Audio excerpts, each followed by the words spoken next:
Meus amados, esse é o momento do nosso culto que nós dedicamos um tempo precioso para a meditação na palavra dele, meditação naquilo que é o pão dele para as nossas vidas. E nessa manhã eu quero convidar você a abrir a sua Bíblia, se você puder e quiser, aí na sua casa, no Evangelho de Mateus, no capítulo 22. Evangelho de Mateus, capítulo 22, nos diz o seguinte, do versículo 1 em diante. Então Jesus voltou a falar-lhes por meio de parábolas, dizendo: o reino do céu é semelhante a um rei que celebrou o casamento do seu filho, e enviou seus servos para chamar os convidados para a festa do casamento, mas estes não quiseram vir. Depois enviou outros servos, ordenando: dizei aos convidados, meu banquete está preparado, os meus melhores bois e novilhos já foram abatidos, tudo está pronto, vinde para o casamento. Eles, porém, fizeram pouco caso do convite e foram, um para o seu campo, outro para os seus negócios. E outros agarraram os servos, maltrataram e os mataram. Mas o rei ficou furioso e enviou seus exércitos para destruir aqueles homicidas e incendiou a cidade deles. Então disse aos servos: na verdade o banquete de casamento está preparado, mas os convidados não eram dignos. Ide pelos cruzamentos das ruas e convidai para o casamento quantos encontrardes. E aqueles servos saíram pelas ruas e reuniram todos que encontraram, tanto os maus quanto bons, e o salão nupcial ficou cheio de convidados. Mas quando o rei entrou para ver os convidados, encontrou ali um homem que não vestia trajes nupciais e perguntou-lhe: amigo, como entrastes aqui sem trajes nupciais? Ele, porém, calou-se. Então o rei ordenou aos servos: amarrai-lhes os pés e as mãos e lançai-o nas trevas exteriores. Ali haverá choro e ranger de dentes, porque muitos são chamados, mas poucos os escolhidos. Meus amados, como vocês já bem sabem, nós estamos numa santa aventura, estudando as parábolas de Jesus. E tem sido algo particularmente especial para a minha edificação e crescimento espiritual. E eu creio que também tem abençoado a vida dos irmãos. E como fruto desta caminhada, chegamos nesta parábola. Na verdade, ela faz parte de uma sequência de outras duas, que já estudamos, a dos dois filhos na vinha do seu pai e a dos lavradores maus. Essas três parábolas foram contadas por Jesus para responder uma pergunta feita pelos principais sacerdotes e os anciãos, lá no capítulo 21, no versículo 23 aqui do Evangelho de Mateus, que era o seguinte: de onde vem a autoridade e o poder que o Senhor, Jesus, realiza as suas obras? Então Jesus respondeu essa pergunta, fazendo-lhes outra pergunta, e a outra pergunta foi: de onde era o batismo de João Batista? Do céu ou dos homens? Esses homens foram colocados então agora contra a parede, pois eles diziam entre si, o texto bíblico vai dizer: bom, se dissermos que do céu, ele dirá então, por que vocês não creram? E se nós dissermos dos homens, arranjaremos um grande problema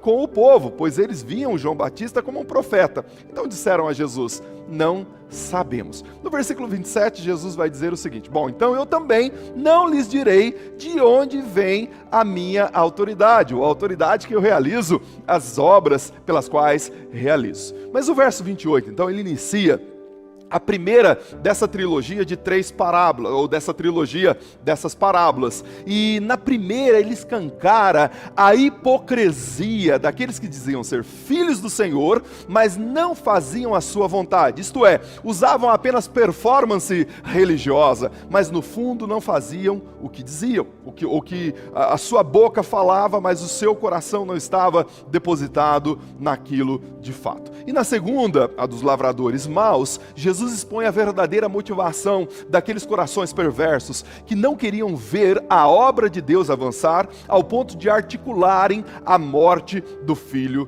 de Deus. O que está em pauta aqui, meus irmãos, nessas duas primeiras parábolas, é o cumprimento do que está registrado lá no Evangelho de João, no primeiro capítulo, do versículo 1 ao 13, que diz o seguinte: ele veio para os seus, mas os seus não o receberam. Mas todos quantos o receberam, deu-lhes o poder de serem feitos filhos de Deus, a saber, aos que creem no seu nome, os quais não nasceram do sangue, nem da vontade da carne, nem da vontade do homem, mas de Deus. Em síntese, Jesus está mostrando que por conta da incredulidade e da rebeldia e também da hipocrisia daquele povo, Deus estava o rejeitando. E não só isso, também estava formando um novo povo, uma nova nação e atribuindo a ela a prerrogativa que outrora era de Israel, assim como está descrito em 1 Pedro, capítulo 2, versículo 9, vós sois geração eleita, nação santa, povo adquirido, para anunciar as maravilhas daquele que vos tirou das trevas para a sua maravilhosa luz. É esse povo que Deus está então formando. Bom, então fica, a partir desse background colocado, fica mais fácil para entendermos essa parábola, pois como eu já havia dito para vocês, há uma íntima relação entre as três parábolas. Pois bem, Jesus então começa dizendo que o reino do céu é semelhante a um rei, um soberano que resolveu promover um grande banquete, uma festa maravilhosa, isso para comemorar o casamento do seu filho. As festas de casamento, nesse contexto, normalmente eram muito requintadas e durava dias, às vezes até semanas. E ser convidado para uma festa como essa era um sinal de prestígio. E acresça isso, o fato que essa festa estava sendo promovida por ninguém menos que o rei. Era uma festa da realeza, algo importantíssimo, e receber um convite como esse era apenas para pessoas seletas. Por isso a recusa era quase impensada, pois quem em sã consciência recusaria participar de uma festa tão maravilhosa como essa, podendo desfrutar da presença do rei, do seu filho, de tudo aquilo que existia ali nesse banquete real. Seria algo glorioso. Além do que a recusa poderia até soar como uma afronta a esse rei. Pois bem, a lista para os convivas já está pronta e agora o rei manda os seus servos emitir o convite. Nesse contexto, era feito assim, primeiro anunciava-se o convite, então mandava o primeiro convite para que as pessoas sinalizassem que viria a festa e com base no aceite dos convidados, o anfitrião preparava a comida. E foi exatamente isso que foi feito no primeiro momento, aí no versículo 3 que nós lemos no início da nossa reflexão. Mas os convidados não aceitaram o convite, recusaram o convite. Então o rei novamente envia outros servos a esses mesmos convidados e agora com a seguinte informação: eis que já preparei o meu banquete, tudo está pronto, venham para a festa. Está registrado aí no versículo 4. Contudo, eles não deram atenção novamente ao convite e foram fazer o que lhes interessava. Alguns voltaram para o campo, outros foram fazer os seus negócios. E no meio destes, houveram alguns que não se contentaram apenas em não aceitar o convite, mas maltrataram os servos do Senhor, ao ponto de matá-los. Então, com base no comportamento desses convidados ou desses homens, o rei ficou irado e emitiu uma punição a essas pessoas, retirando deles o privilégio de fazer parte deste banquete. E manda chamar então outras pessoas e de qualquer lugar para essa festa. Então a ordem agora para os seus servos é: onde você encontrar alguém, você pode trazer e convidar essa pessoa para essa festa, pois eles serão bem recebidos ou bem-vindos neste banquete. Não importa se são bons, se são maus, eles podem vir como estão. O texto vai dizer que os servos então fazem exatamente isso. E o verso 10 mostra que o salão ficou lotado, cheio de pessoas. Mas antes então de prosseguir, chegamos até aqui, antes de prosseguir no texto, é interessante para nós pararmos um pouquinho aqui e situar o que está acontecendo. Os personagens que Jesus coloca em tela nessa parábola. Quais são os personagens, os seus devidos lugares, e para que possamos extrair o conteúdo assertivo do que Jesus está querendo mostrar para nós. Pois bem, fica muito evidente que esse rei, que é o personagem principal dessa parábola, é o nosso amoroso e compassivo Deus, aquele que nos ama com amor eternal e tem interesse em nos salvar. É Ele quem organiza essa grande festa, esse grande banquete para nos refestelarmos na presença dEle e da sua majestosa e gloriosa presença e também na presença do seu filho. O segundo personagem que aparece, ainda que de maneira não muito expositiva, é o filho, que é o noivo. Esse é o próprio Senhor Jesus, o nosso Senhor, cujo qual um dia celebraremos com ele a boda ou as bodas do Cordeiro. Os convidados primários, ou os primeiros convidados, eram os judeus, o povo de Israel, a quem Jesus estava referindo ou desferindo essa parábola originalmente. Os primeiros servos eram os profetas do Antigo Testamento. E depois, quando a festa já está pronta, os servos a anunciar eram João Batista e até o próprio Jesus. Finalmente, os últimos convidados eram os gentios, pessoas de todos os matizes, pessoas não benquistas em Israel, aqueles que não tinham nenhum pedigree religioso.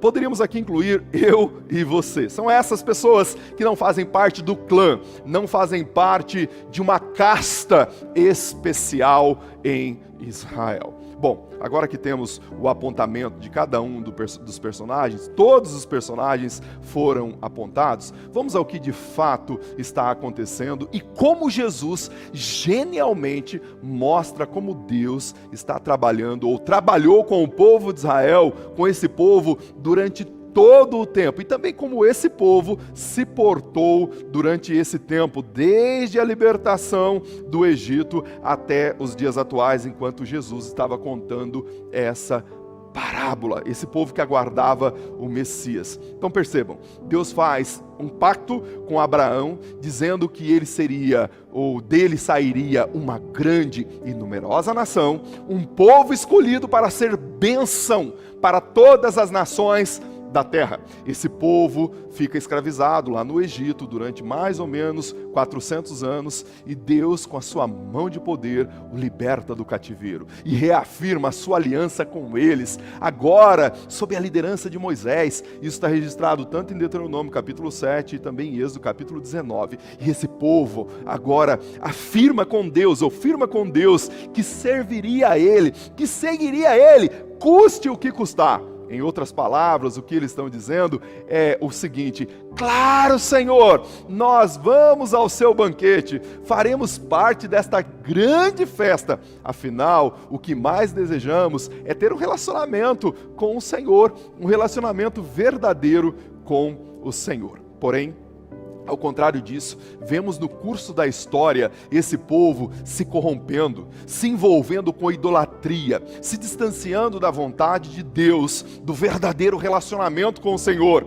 Vemos esse povo se tornando exclusivista, sem se preocupar com transmitir a mensagem do único Deus a mais ninguém. De fato, vemos esse povo fora do projeto de Deus. Contudo, esse que é um Deus clemente, misericordioso, amoroso, sempre enviou os seus mensageiros, os seus profetas, para corrigir a rota deste povo, para chamá-los novamente a um relacionamento de amor com Ele, sim, para convidá-los para a festa, mas eles rejeitaram frontalmente os servos de Deus. Foi o que fizeram com Isaías, cerrando ao meio, com Jeremias apedrejando, com Amós assassinando com um bastão, e diante de tudo isso, diante desta recusa, Deus ainda, em sua infinita graça e bondade, continua abençoando o seu povo. Mas agora, desta vez, através da vara da disciplina, lá em Jeremias capítulo 25, versículo 9, é um versículo bem interessante,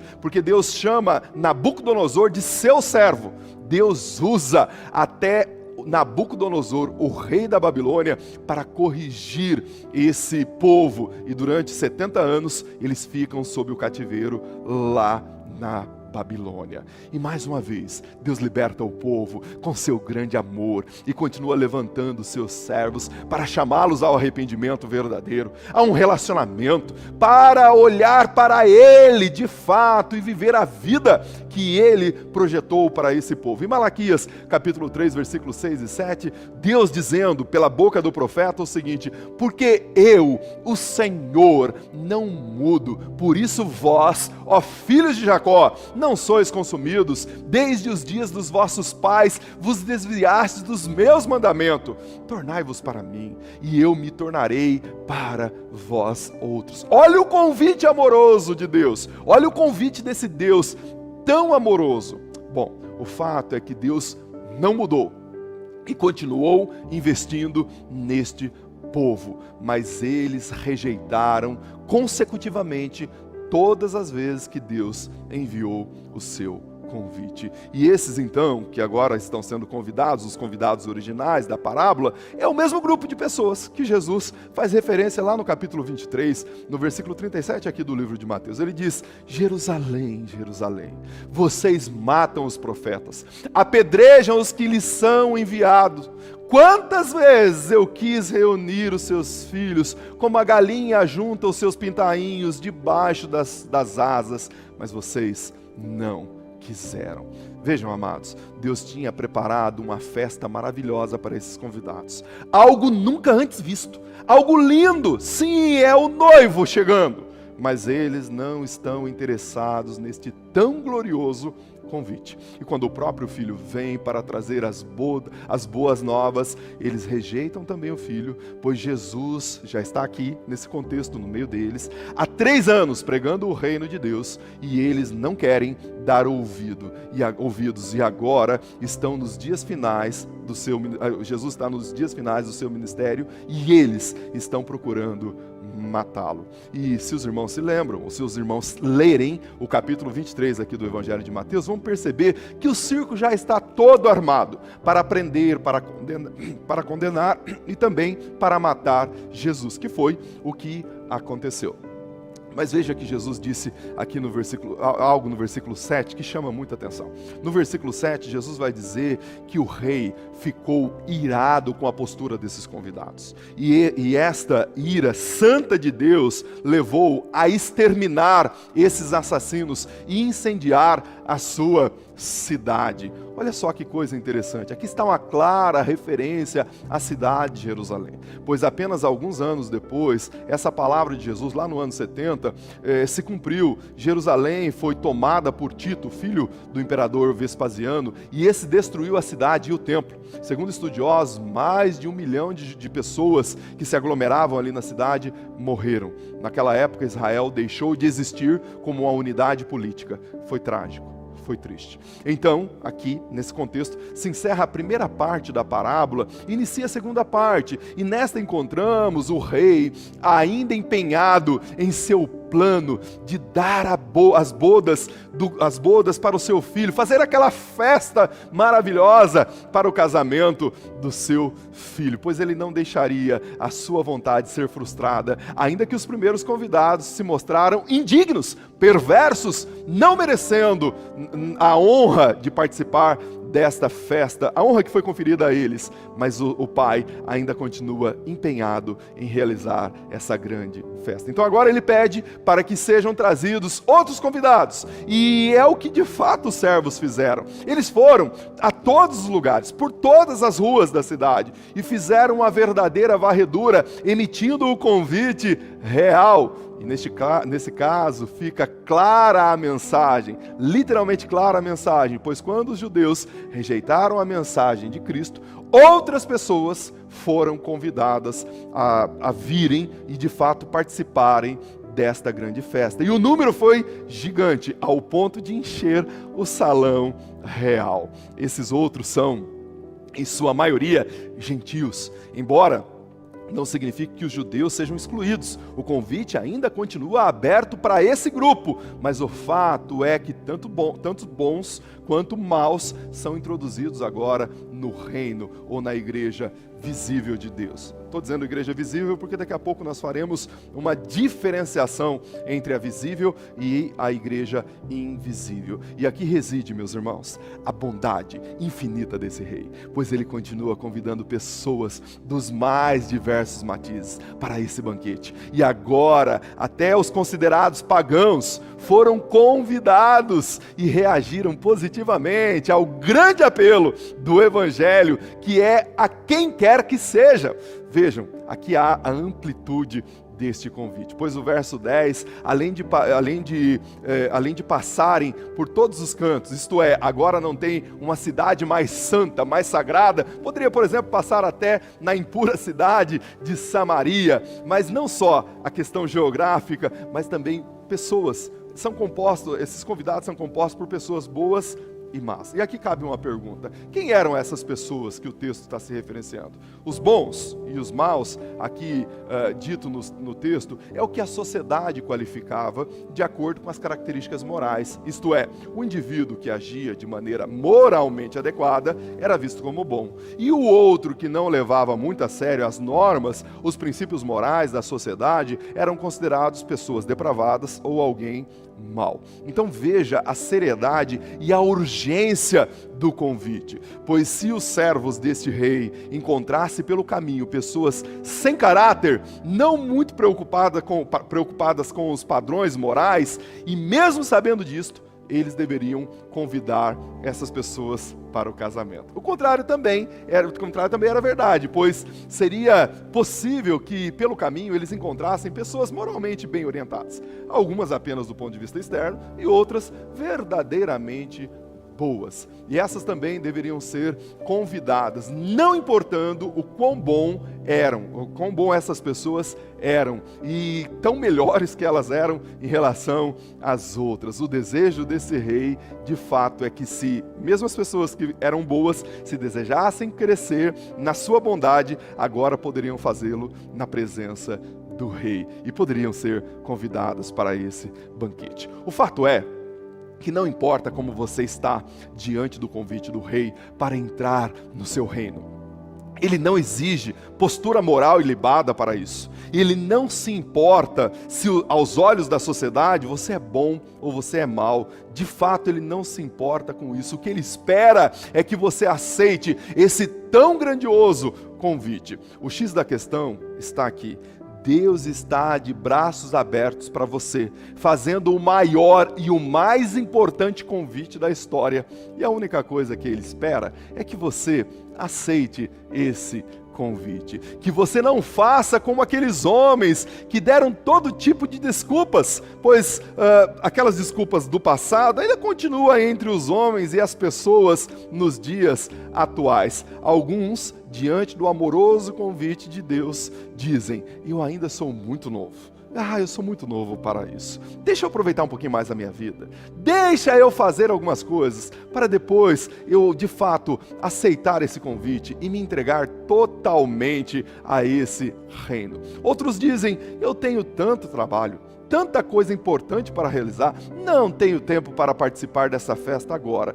Deixa para uma outra ocasião, para um outro momento. Aí eu venho e participo. Nós temos inúmeros exemplos de desculpas que poderiam ser citadas aqui, mas assim como na parábola, nenhuma delas é digna, pois nós estamos diante do convite do Rei do Universo, te chamando de braços abertos para um maravilhoso banquete. Sabe de uma coisa, meu irmão? Diante desse convite, nós deveríamos ter a percepção de deixar de comer as lavagens oferecidas pelo mundo, pelo pecado, por Satanás, sim, e nos refestelarmos com a alta mesa oferecida pelo nosso Senhor. Se você rejeitar esse convite, o seu fim será trágico, como foi o fim desses homens. E não precisa ser assim, pois Deus quer nos salvar. Por isso Ele deu o seu único Filho, o seu bem mais importante, para morrer por nós, ou para morrer em nosso lugar e pagar o preço do nosso pecado. E é a partir do sacrifício de Cristo e pela direção do Espírito Santo que agora nós somos salvos, e a salvação é oferecida para todos, sem levar em conta raça, nacionalidade, sexo, condição social e tantas outras coisas. Agora esse povo especial é a Igreja de Cristo, espalhada por toda a face da terra. Veja o que diz Gálatas capítulo 3, versículo 25 ao 28. Ele diz o seguinte: porque todos sois filhos de Deus pela fé em Cristo Jesus. Nisto não há mais judeu, nem grego, não há servo, não há livre, não há homem, não há mulher, porque todos são um em Cristo Jesus. E se são de Cristo, então são descendentes de Abraão e herdeiros conforme a promessa que Deus fez lá para Abraão. Eu e você somos herdeiros e podemos entrar nesse reino. Então percebam que a partir deste momento, as portas do salão real estão abertas e o convite foi feito a todos, não importa a sua ascendência ou a sua descendência, pois aos olhos de Deus, nenhum homem sequer é bom, seja o mais ilibado moralista ou o desvirtuado imoral, nenhum ato de bondade humana é suficiente para salvação. Então, no meio daqueles bons e maus, nenhum deles eram bons e maus. O fato é que diante de Deus, todos nós somos pecadores. Nós somos pecadores, mas somos bem-vindos. Sim, bem-vindos nessa festa com base no sangue de Cristo. Sim, o sangue de Cristo que pagou a nossa dívida, e é através dele que podemos entrar nesse salão celestial para a glória de Deus. E a grande questão aqui é que somos convidados para vir ao Senhor da maneira que estamos. Porém, uma vez dentro do reino, dentro dos portais eternos, nossas vidas jamais será a mesma. E quando nós nos submetemos de fato a esse rei, ele nos trata e nos muda totalmente, restaura as nossas vidas e nos dá roupas novas, vestes novas. Aliás, é sobre isso que trata o final da parábola, pois ao entrar no salão real e ver aquele espaço todo preenchido, estava lindo, cheio de pessoas gratas pelo convite. Claro que todos ali estavam com as vestes novas, essas vestes oferecidas pelo próprio rei, vestes nupciais, mas ao olhar ao redor, o rei percebeu que um dos convivas se destacava no meio dos demais. Não porque ele era melhor, mas se destacava porque estava utilizando roupas impróprias para aquela ocasião. Imagine a cena, irmãos. Imagine só. Você promove uma linda festa de casamento. Todos os seus convidados estão bem trajados. Homens de terno, gravata, alguns de smoking, sapato social, coisa linda. As mulheres com seus vestidos longos, sapatos bonitos, maquiagem, cabelo bem penteado e coisas da natureza. Enfim, todos ambientados para aquela ocasião, pois a ocasião exige uma postura diferente. Eu sei que nos dias atuais nós temos mudado um pouco as normas, mas exige um ambiente diferente. Então a noiva chega e no meio dos seus convidados aparece um indivíduo de chinelo de dedo, shorts, camisa florida, esgarçada assim, sabe? Sem a menor noção, cabelo despenteado. Imagine o que aconteceria. Certamente a postura desse sujeito causaria espécie nos anfitriões. Sim, pois esse indivíduo estaria passando uma mensagem que aquela pessoa ou aquelas pessoas que o convidaram não tem valor para ele. E aquele momento que era importantíssimo para aquela família, para aquele noivo, para aquela noiva, não era importante. Mas o fato é que esse homem da parábola não aceitou a roupa oferecida pelo rei. Em outras palavras, a despeito de ter aceitado o convite, ele permaneceria como os anteriores, que estavam desrespeitando o rei, desonrando o rei com a sua postura. Temos na figura desse homem, irmãos, aquele tipo de pessoa que até diz sim ao convite de Deus. Faz parte de uma igreja visível, mas as suas vidas não condizem com esse reino. Suas vidas depõem contra a mensagem do rei. Amados, vejam um conceito importantíssimo aqui nessa parábola, pois ao contá-la, Jesus está mostrando que as portas do reino de Deus estão abertas e o convite é para todos, além do que as pessoas são convidadas a virem da forma que estão. Porém, quando essa pessoa está porta adentro, aquelas roupas conspurcadas pelo pecado precisam ser removidas de nossas vidas de uma vez por todas. Sim, o compromisso de Deus é transformá-lo, é transformar a mim, é nos transformar. Por isso, Ele mesmo oferece vestes novas, uma nova vestimenta, roupas nupciais. Sim, não é possível fazer parte deste novo reino com aquelas roupas velhas, aquelas roupas manchadas, aquelas roupas sujas. Paulo vai dizer algo para a igreja de Colossos. Ele diz o seguinte: agora que vocês fazem parte deste novo reino, então defenestrem de suas vidas as roupas velhas Quais eram essas roupas velhas? Ele vai dizer em Colossenses capítulo 3, do versículo 8 ao 9, o seguinte: as roupas velhas eram a fornicação, a impureza, a afeição desordenada, a vil concupiscência, a avareza, que é a idolatria, a ira, a cólera, a malícia, a maledicência, as palavras torpes. Não mintais uns aos outros, pois que você já despistes do velho homem com os seus feitos, pelos quais vem a ira de Deus sobre os filhos da desobediência. Meus irmãos, vejam só, essas eram as roupas velhas, aquelas que nós utilizávamos com frequência antes de entrarmos neste reino, neste novo reino. E você acha mesmo que o rei desse reino aceitaria esse tipo de etiqueta no seu reino? Esse tipo de etiqueta nos seus convidados? Não, esse rei rejeitou, sim, rejeitou, mas a exemplo do pai, da parábola do filho pródigo, quando esse chega, ou quando esse volta à casa do pai, o pai o entregou a ele roupas novas. Sim, esse rei também providenciou de antemão roupas novas para todos aqueles que o receberem e aceitarem esse tão lindo e maravilhoso convite. E quais são essas roupas, pastor? Vejam o que Paulo disse também em Colossenses capítulo 3, do versículo 10 ao 14, ele diz: revistam-se do novo, que se renova para o conhecimento, segundo a imagem daquele que o criou, onde não há grego, nem judeu, nem circuncisão, nem incircuncisão, nem bárbaro, nem cita, nem servo, nem livre, mas Cristo é tudo em todos. Revistai-vos, pois, como eleitos de Deus, santos e amados, de entranháveis misericórdias, de benignidade,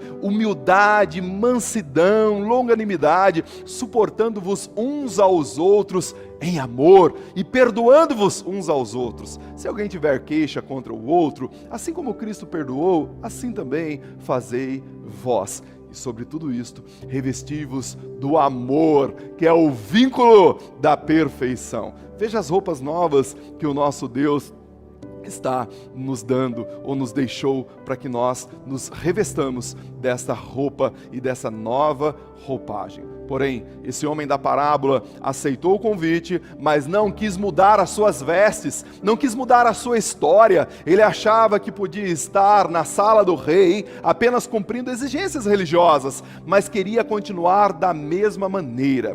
Meus irmãos, a pessoa que se porta desta maneira, a exemplo do filho que disse ao pai que iria trabalhar na vinha e depois não foi, se assemelha aos hipócritas, aos fariseus. Precisamos, de fato, ter muito cuidado com isso. E o que Jesus está mostrando aqui é que no meio da igreja, visível, é possível que haja esse tipo de pessoa. Sim, a igreja visível, é possível que nós nos encontremos com pessoas que têm as roupas manchadas. Mas veja o que Hebreus capítulo 4, versículo 13 vai nos dizer. Ele diz o seguinte: e não há criatura alguma incógnita aos olhos de Deus, absolutamente tudo está descoberto às claras diante daquele que conhece todas as coisas, cujo qual deveremos prestar contas. Irmãos, aos olhos deste rei, tudo, absolutamente tudo é patente, e ele enxergava a sujidade,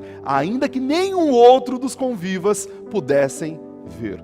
Por isso, de fato, nos revistamos das novas roupas que ele mesmo providenciou para que participássemos deste tão santo e tão lindo banquete. Caso contrário, assim como aqueles que rejeitaram o convite abertamente foram punidos no começo da parábola, ou na primeira parte da parábola, esses que aceitaram o convite, mas viveram como se não estivesse vivendo para o Senhor, também serão punidos. O texto termina dizendo o seguinte, o texto vai dizer para a gente lá no versículo 13 e 14. Então disse o rei aos servos: amarrai-o de pés e mãos, levai-o e lançai-o nas trevas exteriores, ali haverá pranto e ranger de dentes, porque muitos são chamados e poucos os escolhidos. Vejam o antagonismo dos dois ambientes.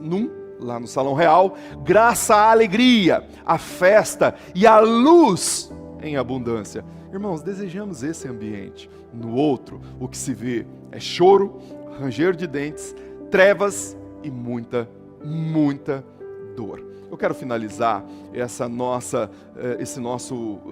mensagem, essa nossa palavra, dizendo que quando aceitamos o convite verdadeiramente e recebemos as vestes nupciais para participarmos do banquete real, estamos defenestrando de nossas vidas as roupas do pecado, da justiça própria.